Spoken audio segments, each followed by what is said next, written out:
wizards of the last street, and you have one of the biggest wizards of emerging markets. Anything in particular that you would want to know? Sure. Thank you, Mark. I, of course, had a pleasure to chat with you. And I've also covered him actually in a series called Oriental and Occidental, yes, which he did many years back. Thank you for coming out here.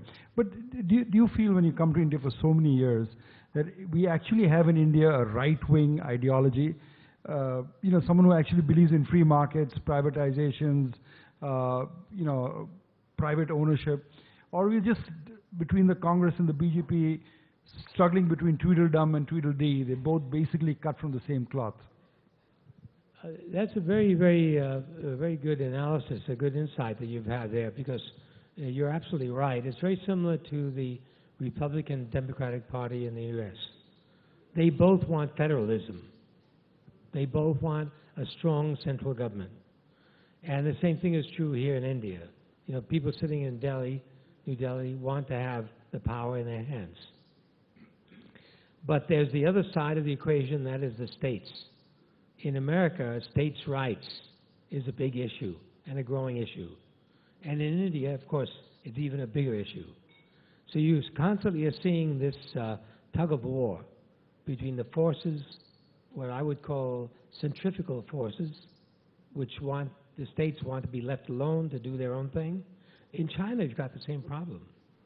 You know, people think it's a unified China. Yes, strong central government, but at the end of the day, it's always been through history a tug of war between the center and the states. So the good news in India is that I think there's a growing realization by Mr. Modi that he's got to cater to the states and maybe allow the states to do more on their own. And instead of forcing them to do something, maybe persuade them and incentivize them to do things that he wants them to do, such as let's look at the efficiency of doing business in the different states and compare how one does against the other, that sort of thing. So I think that is a path that is going to pay off going forward, because I don't think the central government is capable of making the changes that all of the changes that need to be made.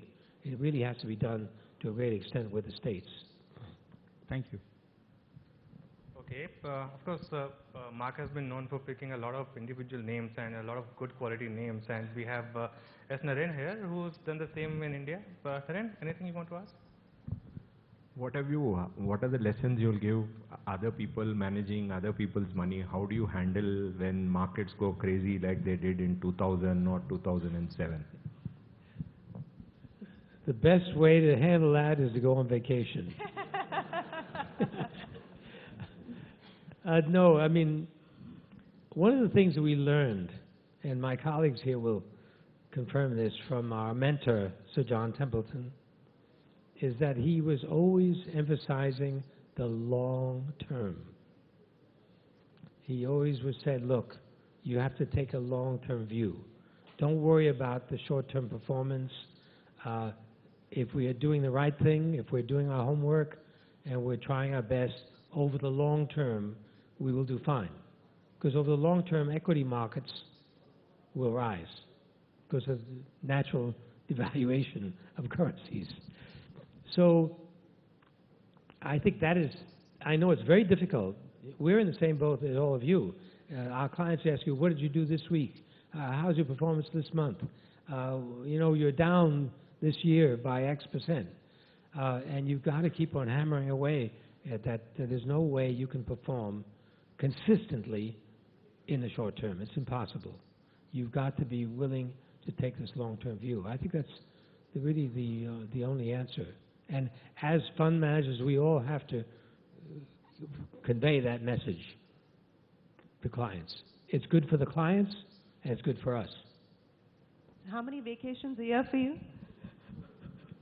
Zero? No, what I do is as I travel, I take some short vacations, but I don't take long vacations. It's impossible. Well, you know, nowadays, who has a vacation? You're laying on the beach and you've got your cell phone. You're in the office. You know, you can't escape This is the problem today. Okay, so Mark, a follow-up.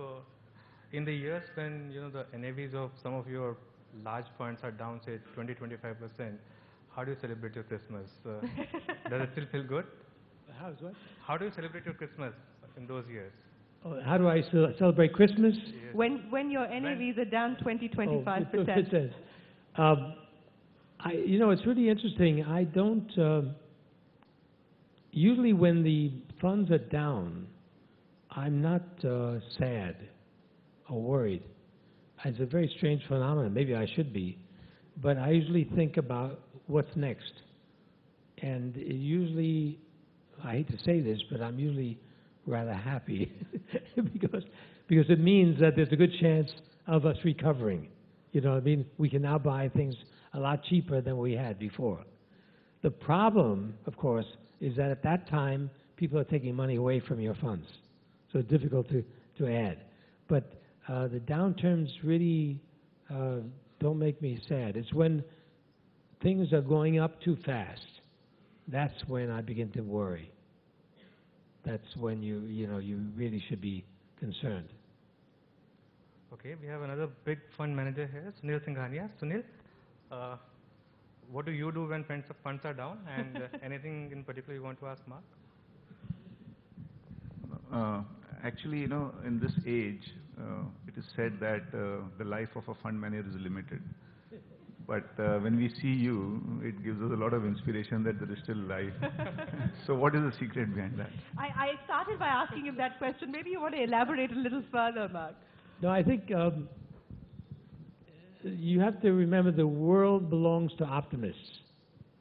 You have to be optimistic. I mean, that's the only hope for all of us. We have to be optimistic. We have to look at the future with optimism. Otherwise, we're not going to be living very long, and we're not going to be too happy.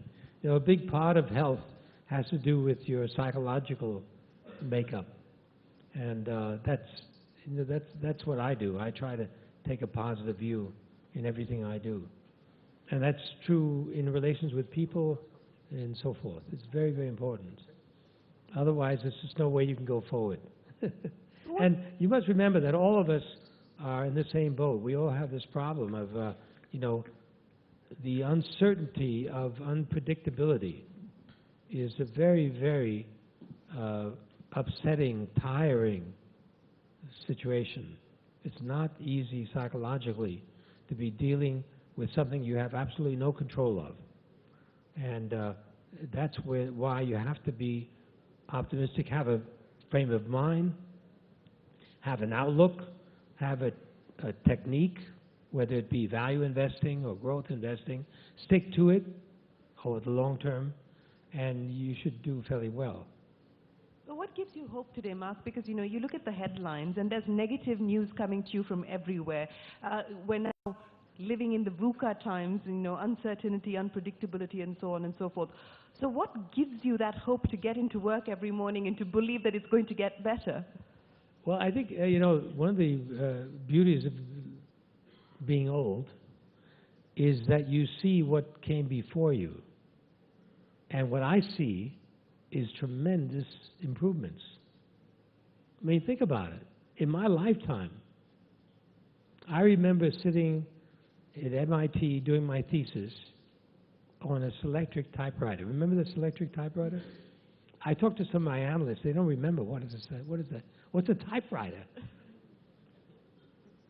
6 copies with carbon paper. When I made an error, I had to go through each one and correct it.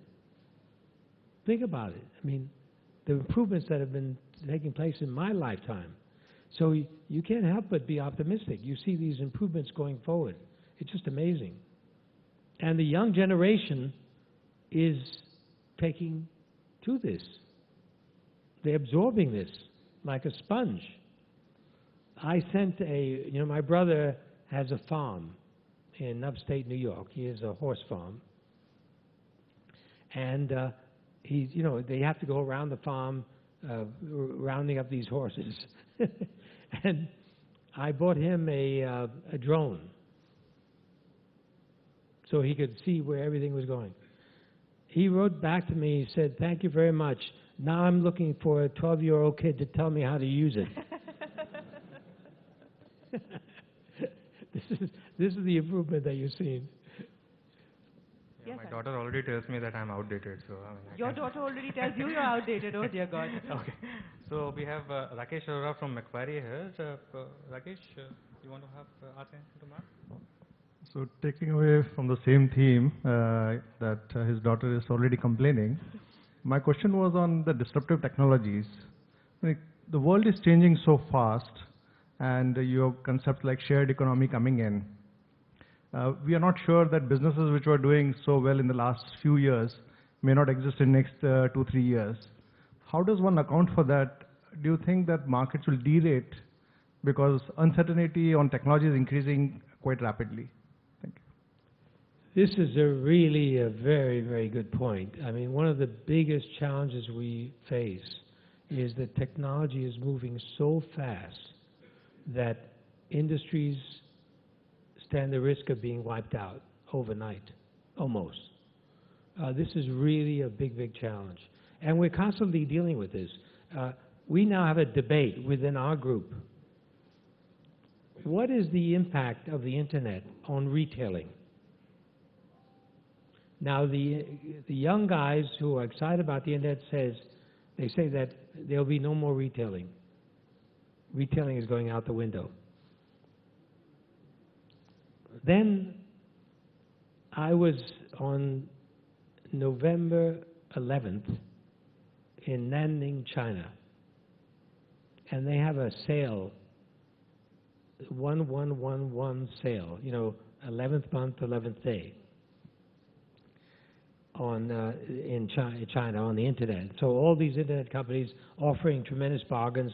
There are billions of sales in that one day. And of course, I thought, well, the malls are going to be empty. So I went to a nearby mall, and I went into the Zara store. Zara is now everywhere. And I bought a pair of slacks. I had to wait in line to pay. The place was packed. So I picked up the phone and called our internet guy who was so excited about the internet. I said, can you please explain to me what's going on? I'm waiting in line. This is 1111 day. Everybody should be on the internet, buying everything on the internet and not in the malls. Oh, he said, well, the internet helps retail sales. Now, how do you explain that? These are the challenges that we have to really get our hands around. Will the retail trade be dead as a result of the internet? Will the malls that are built for the retail trade be a bad investment? And the things are happening very, very fast. Now, just today, one of our analysts sent me an email and said that sales in the U.S. during Thanksgiving, 25% increase, right? 25% increase in internet sales. So it's really, I think your point is very well taken. We really have to pay attention and analyze very deeply what is happening with technology and how that's going to impact the various sectors. And sometimes it will be in very unexpected ways. It may be in a way which we may not expect. Would you bet on an Uber or an Airbnb? At the right price, yes. But what I see is that these exciting, admittedly very exciting technologies and companies are chewing up cash like it's no tomorrow. So we have to find out who is going to be the survivor, who will be at the end of the day left standing. I'll give you an example. I don't know whether you're familiar with the Sauer brothers. These are three young brothers from Germany who went to Silicon Valley and saw these great ideas and then copied these ideas and brought them into various countries. And here in India, as you know, they had the internet site. They're running out of money. They cannot continue because other players come in and outspend them. So they have to close down or sell or do something. And I think you're going to see more and more of that. So it's a very dangerous situation. And you really have to have the discipline to not get carried away with some of these exciting technologies, because the impact may be not we believe what it would be. Well, Mark Mobius, we could continue this conversation, but unfortunately we're out of time, so let me end by asking you to share with us your life mantra. Your life mantra. My life mantra, be happy, be lucky. That's a good one. Thank you.